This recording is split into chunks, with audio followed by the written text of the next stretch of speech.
rates coming, inflation here. Could we have another 2008 kind of housing correction problem?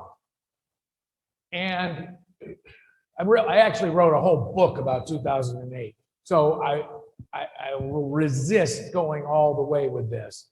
But if you go back and look at 03, 04, 05, 06, the price of homes versus the rental value of homes was out of whack with all of history.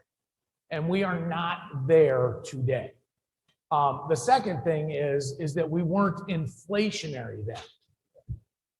And so what was driving the price of homes, it was the existence of subprime loans.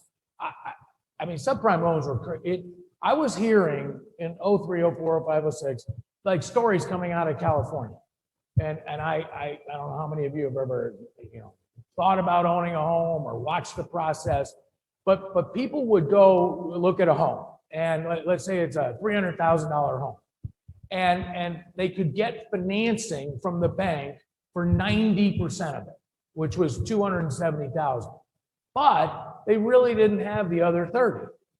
And so what the bank would do is they would say, we're going to give you a mortgage for 270 of the 300, but then we're going to give you a home line of credit at the same time for 30.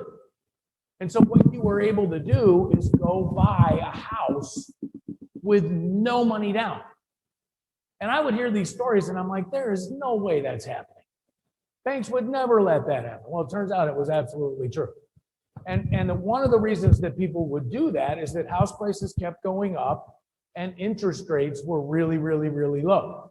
And back then, everybody was doing adjustable rate mortgages. So when the Federal Reserve raised interest rates, so now you had 100% value of your home loaned. And what happened is, and interest rates were all adjustable. So when the Fed raised rates from 1% to 3%, you couldn't afford that home anymore.